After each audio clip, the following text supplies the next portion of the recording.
Aquafina, Gary Meyer this afternoon at 3 on 720 WGN. John St. Augustine on WGN, in for Mike McConnell. Mike is back with you tomorrow morning at 8:30 a.m. That would be in the morning, not at night.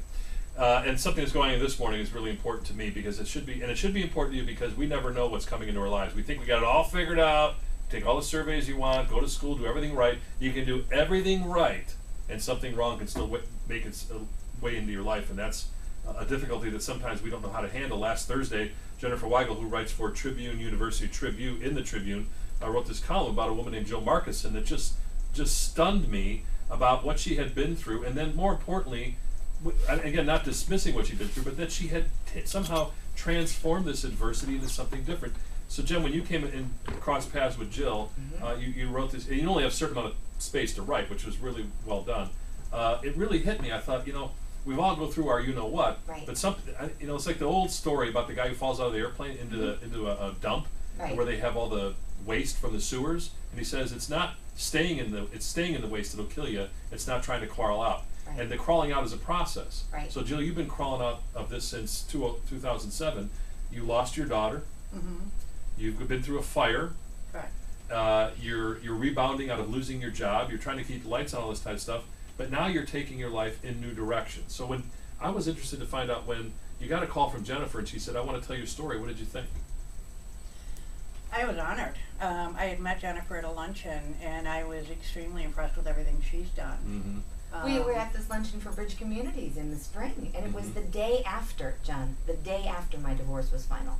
And here I was supposed to go wow a crowd of 300 plus people. I remember when you called, you said you were supposed to go out and do this. And I could barely stand up, right? Yeah, so yeah. I was kind of an emotional wreck. And then when I hear Jill's story, I thought, I can handle this. My goodness, she's up there talking and wowing the crowd after losing everything in a fire, after losing her daughter, and after becoming, the new face of homelessness. I thought, my gosh, my problems are nothing. And I was so impressed with Jill that we kept each other's information and went back and forth all summer long, and it was like the timing wasn't right, and we were busy, and da-da-da-da. And then when she told me, look, we've started this ProjectFlipmode where we're helping other homeless people, and giving them what they need, I thought, okay, we got to put this in a column. We've got to. So Flipmode was actually your daughter's nickname. That was her nickname. And your daughter was, what was her real name? She was Tanya. Yeah. Tanya Marie. She was 24 when she passed away. Yeah, and she had battled that for quite a while. Yeah, since birth. Yeah. So Flipmode, what does Flipmode do, and how does that help you close the hole, if at all, in your heart? What we do, we sponsor a family each month. And like you said, Jennifer, when you heard my story, I'm like that every single day. I think I've been through some rough spots, but there's people out there that have been through much worse and didn't have the support and the love that we had. So we decided to take that love and support after, excuse me, after the fire. My daughter Jessica and her boyfriend created a website to get people to help us.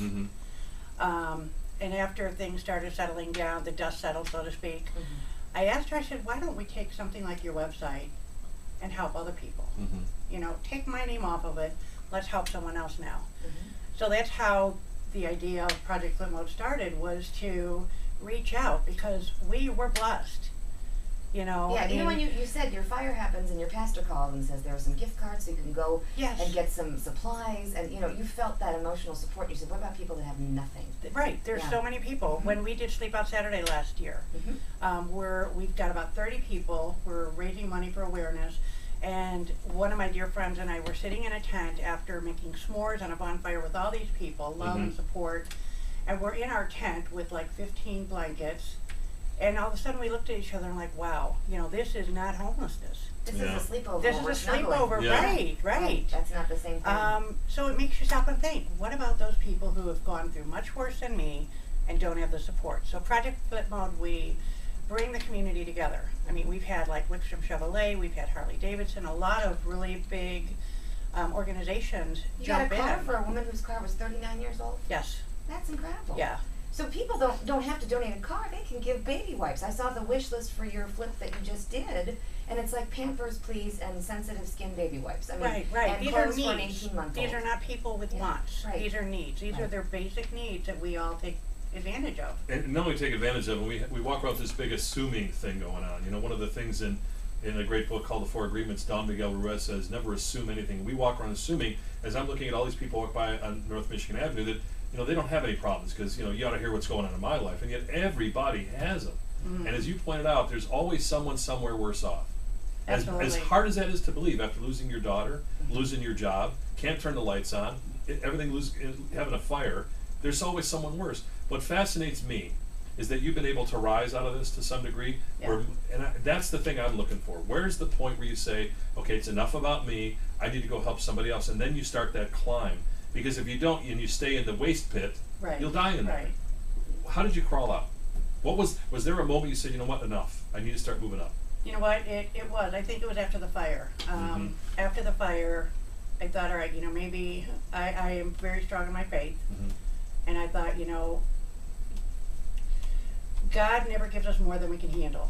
Sometimes I would stop and think, does he have me confused with someone else? This is me, God, I Right, can't right. keep doing this. And I realized, you know what, I can. And maybe that's what I didn't see. Everything happens for a reason. Until it I happens to am us, and then we get grateful. scared. Right. So Right. Right, until it happens to us and we get scared. Listen, appreciate you coming in today. My hope is that when you were a little nervous you were a lot of nervous coming in here. What are you talking about? You got your posse in here, they're filming everything to make sure we're on spot on. But the thing is, if somebody's listening today that's in difficulty, Jen, where should they go? ProjectFlipmode.org is the site. You can reach out to Jill there. There's a homeless symposium you're doing at the College of DuPage. Right? Yes, Correct. October 12th, Wednesday, registration, you can register at the door, it's completely free. Free. Fantastic. Get the information. And for get the professionals resources. out there, you can get free CEUs as well.